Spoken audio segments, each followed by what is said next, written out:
For 2,000 years, the Ethiopian highlands guarded secrets hidden in sacred books until AI analysis exposed lines in ancient Ge'ez text that contradict Western accounts of Jesus' final days. The scan's results challenge centuries of faith and political order. But just how much of this discovery can be trusted, and who decides what Jesus' words were after the resurrection? The answers begin with a code nobody thought could be cracked.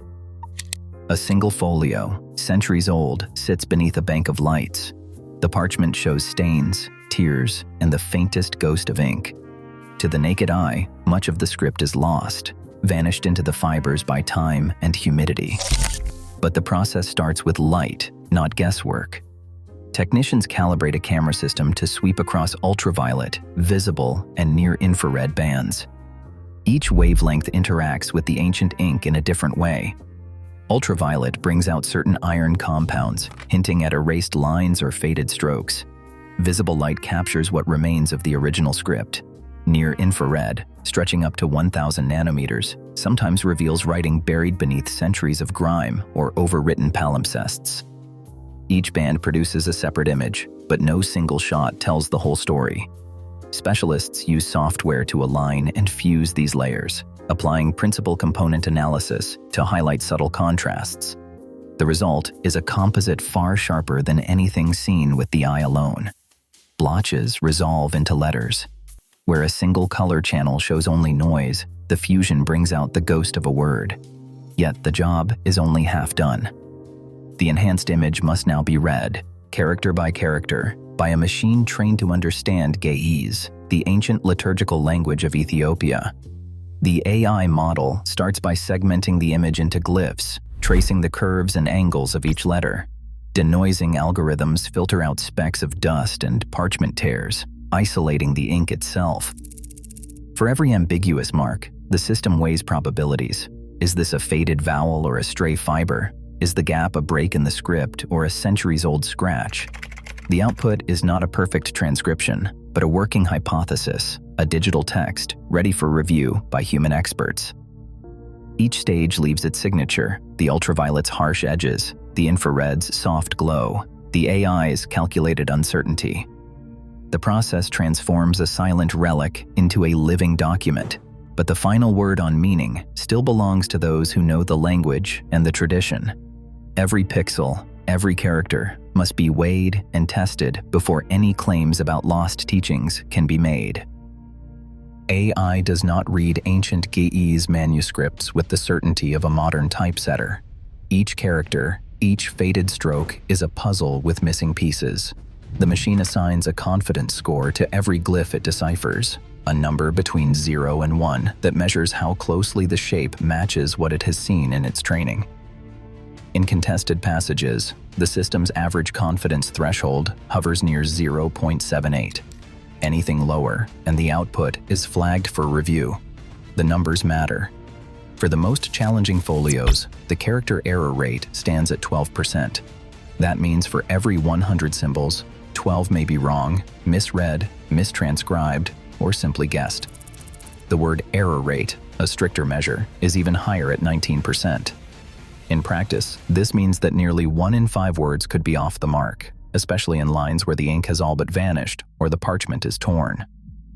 Specialists visualize these uncertainties using heat maps, digital overlays that glow red where the AI is least sure.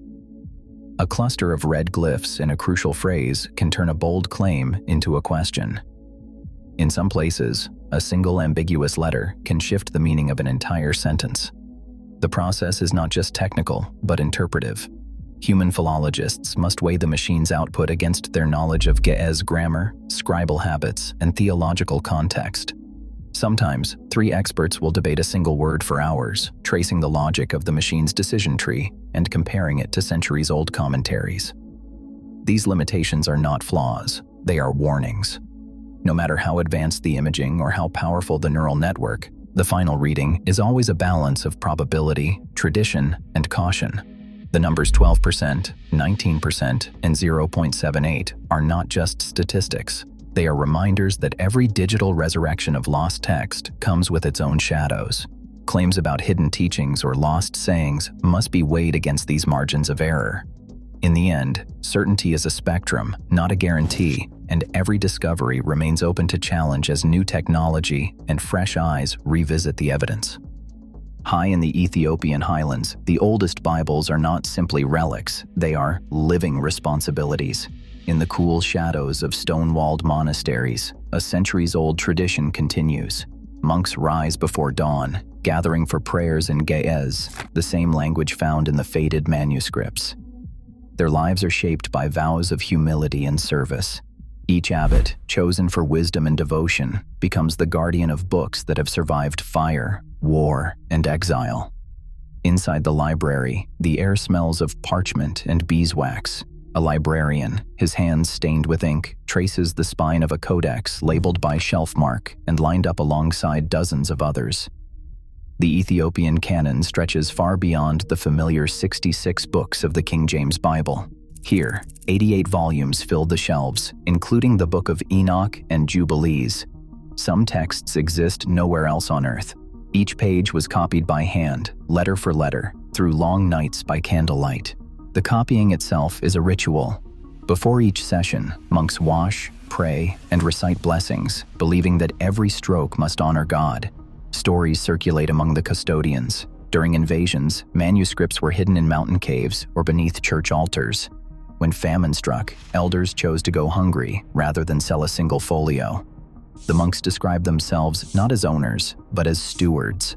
Their duty is to protect the texts for the next generation, not to seek fame or profit. Trust between outsiders and these keepers is hard-won. Permission to open a codex or allow scanning is granted only after long negotiation and prayer. The abbot recalls the day the shelf mark for a precious gospel was revealed to researchers, describing it as a moment of both pride and anxiety. For these men, the Bible is not a closed artifact, but a living voice. Each reading, each chant, is an act of preservation. The words are spoken aloud, echoing through the stone halls as they have for centuries. The tradition endures, not just in ink and parchment, but in the daily lives of those who have pledged everything to keep the message alive. In the quiet of the manuscript room, a sealed envelope arrives from the National Laboratory. Inside, a radiocarbon report lists its findings. The parchment's fibers date to between 1460 and 1520 AD, with a 95% confidence interval. Scientists sampled a sliver from the folio's edge, far from the ink, to avoid contamination. The analysis reveals the animal skin's age, but the ink itself holds its own secrets. Chemists test the ink's composition, detecting iron gall and traces of lampblack, both common in the Ethiopian highlands during the late medieval period. The results match recipes recorded by scribes in the region's monasteries, narrowing the manuscript's likely origin to the northern provinces. Paleographers study the script under magnification, comparing each letter's shape to dated examples in the Garima Gospels and other benchmark codices. The hand is steady, the strokes deliberate.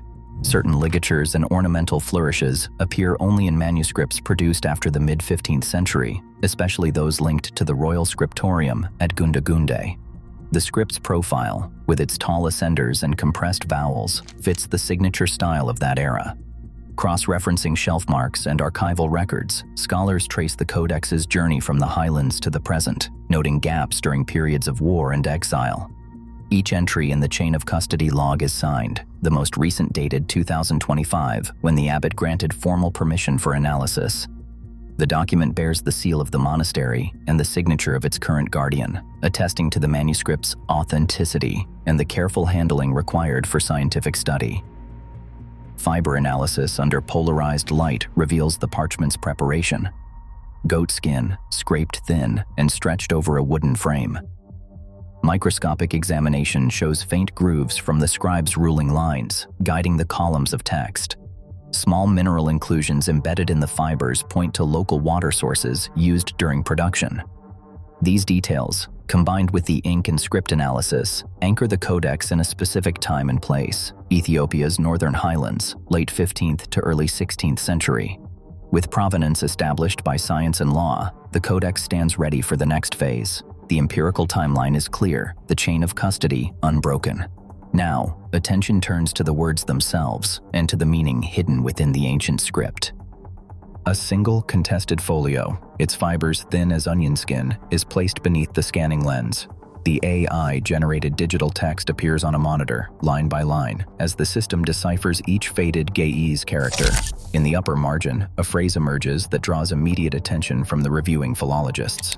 The AI's confidence meter hovers between 0.62 and 0.88, with the numbers fluctuating over a cluster of glyphs. The line in question contains the word mawa kere, rendered by the system as either struggle, trial, or command, depending on context. The ambiguity is not trivial. In Ge'ez, a single diacritic can shift the meaning from an inward battle to an external order.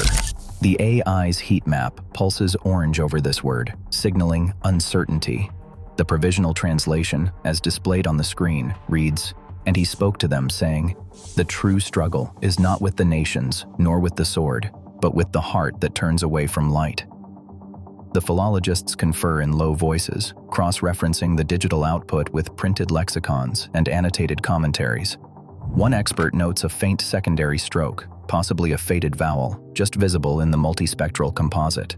If genuine, it would support the reading struggle over command. The AI model assigns a confidence score of 0.74 to this segment, just above the review threshold. Next, a passage follows. "Let no one raise the blade in my name, for the kingdom is not won by force." Here, the confidence meter rises to 0.88, reflecting a clearer text and stronger consensus among the glyph recognizers. The experts mark this line as provisionally reliable, though they caution that the underlying parchment shows signs of abrasion, which could mask a lost negation or a scribal correction. A third line, more fragmented, reads, "He who conquers himself has conquered the world." The AI's certainty dips again, this time to 0.66, as two glyphs in the middle are nearly obliterated by a tear in the parchment. The team debates whether the verb is conquers or restrains, a subtle but meaningful difference in Ge'ez theology. Each option is weighed against known liturgical formulas and the broader context of the passage. Throughout the translation process, the philologists keep a running log of confidence scores, annotating each phrase with a color code. Green for lines above 0.85, yellow for those in the 0.7 range, red for anything lower. The folio's most discussed line, about the struggle, remains in yellow, flagged for further review. The experts agree to submit this segment to a blind test, inviting additional Ge'ez scholars to interpret the digital facsimile without seeing the AI's output. Only after this secondary review will any translation be considered for publication. The process is slow, deliberate, and at times frustrating. Every word is a negotiation between machine probability and human judgment.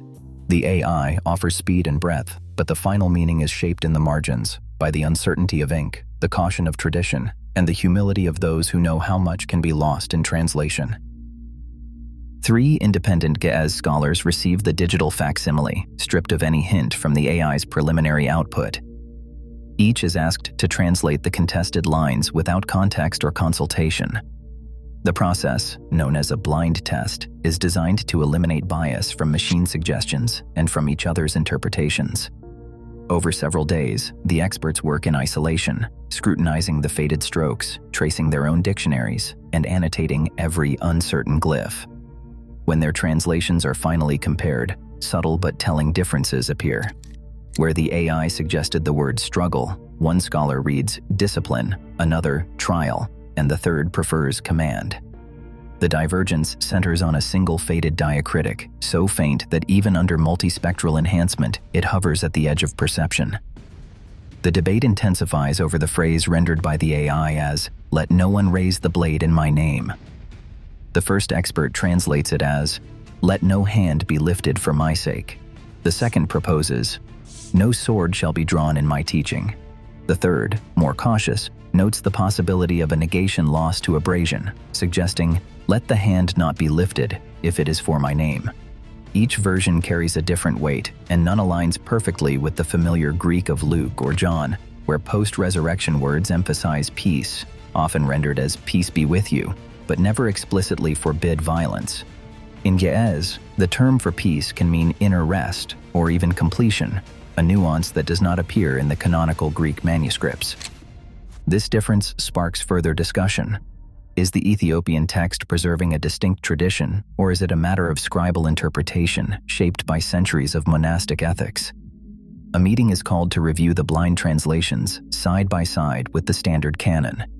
Passages from the King James Bible and the Garima Gospels are projected for comparison. The canonical Greek uses the word eirene, the usual word for peace, while the Ge'ez reads merha alabet, literally rest within. One scholar argues that this is more than a stylistic difference. It suggests a teaching focused on the state of the heart, not just the absence of conflict.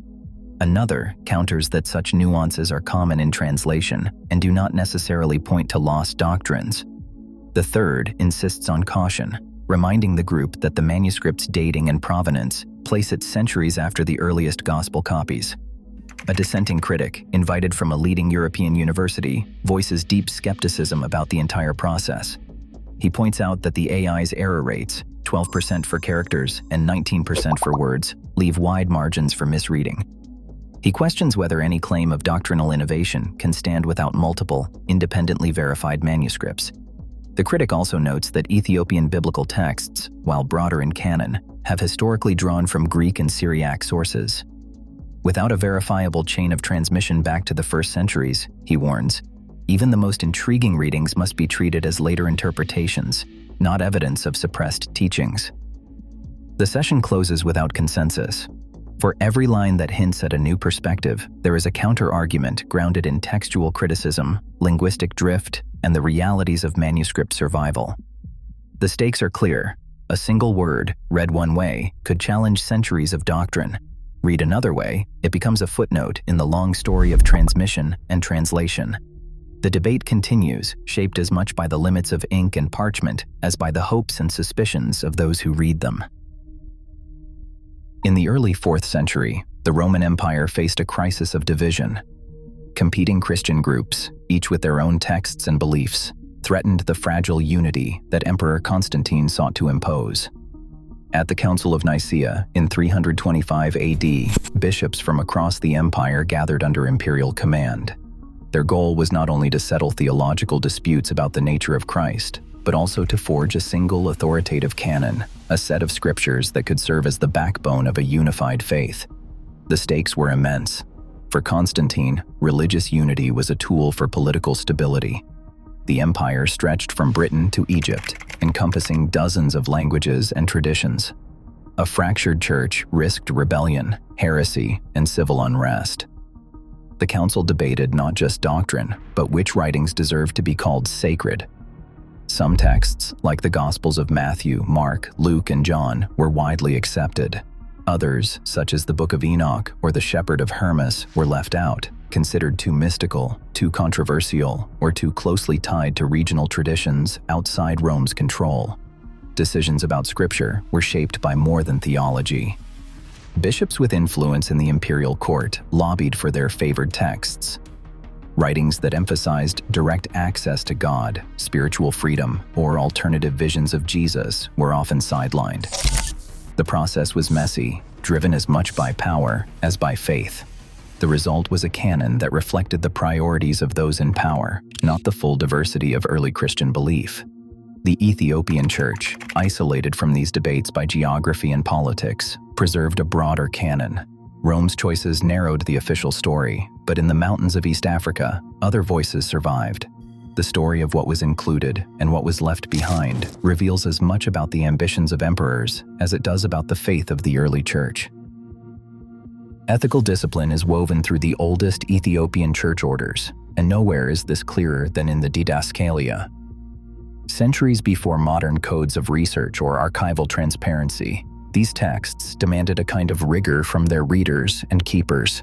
The Didaskalia prescribes fasting not as spectacle, but as quiet practice, twice each week, and insists that prayer be joined with acts of mercy.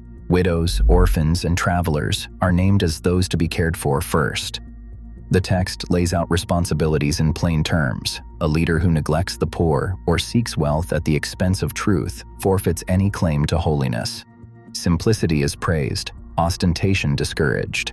The Didaskalia's ethic is not abstract. It is measured in food shared, disputes settled, and the honest recording of what has been handed down.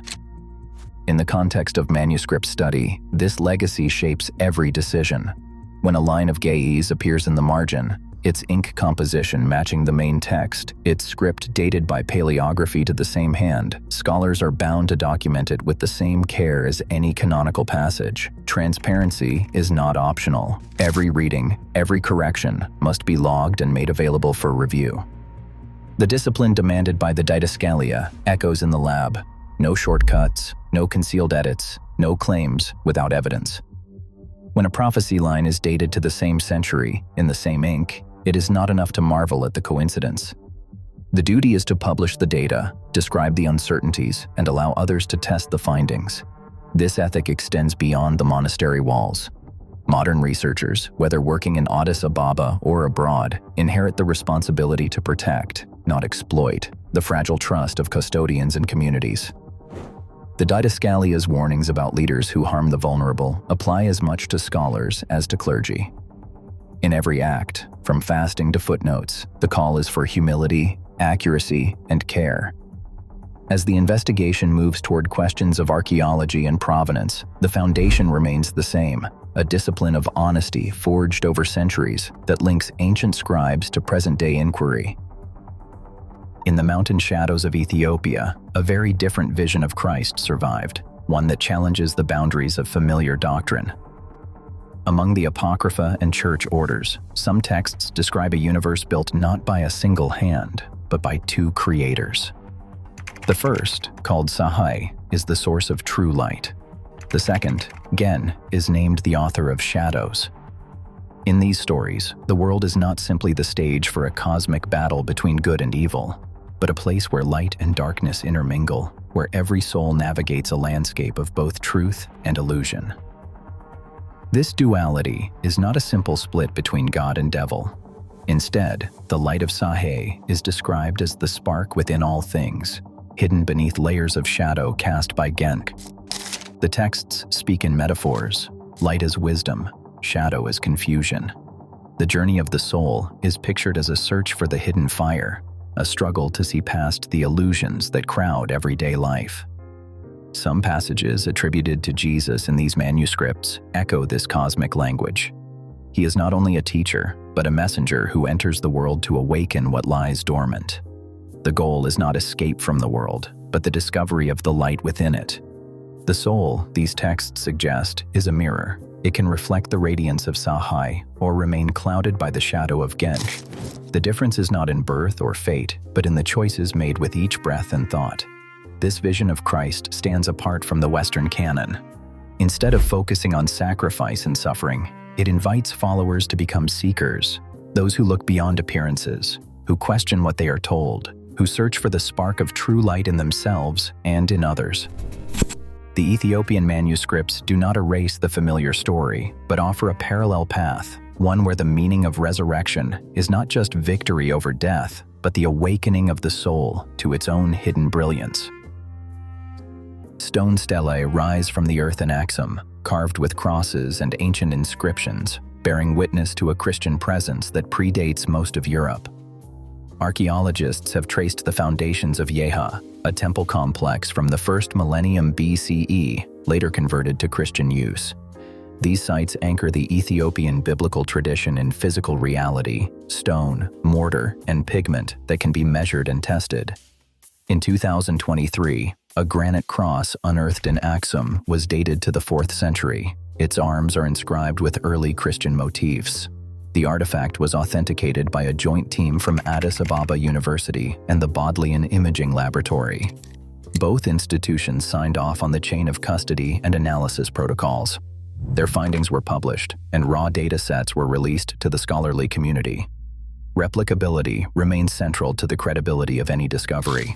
High-resolution scans and multispectral image stacks are now available for independent review, with access granted to qualified researchers upon request. The digital files include calibration logs, exposure times, and signed permission forms from the monastic custodians. This open data policy stands in contrast to the secrecy that often surrounds sensational claims. Each dataset is tagged with the project unique identifier and the signatures of both the laboratory director and the abbot who authorized the imaging session. The process is designed to allow any expert, anywhere in the world, to rerun the analysis. Step-by-step protocols detail the imaging hardware, down to the filter specifications and sensor models, so that results can be checked or challenged. When questions arise about a reading or a date, the raw spectral layers and lab notes are available for scrutiny. This approach does not guarantee consensus, but it does invite rigorous debate, grounded in evidence rather than speculation. The invitation stands. Scholars are encouraged to request access, review the data, and publish their own findings. The goal is not to guard secrets, but to ensure that every claim about the Ethiopian Bible can be traced back to something tangible: stone, parchment, ink, and the digital fingerprints of those who study them. Today, digital tools promise to unlock ancient mysteries, but myths can travel faster than facts. As AI reshapes how we discover history, critical thinking is more urgent than ever. The Ethiopian manuscripts endure as testaments to human devotion, not algorithmic revelation. In an age of viral headlines and deepfakes, the real challenge is not decoding old texts. It is recognizing the line between evidence and imagination. Truth still demands more than just technology. What do you think?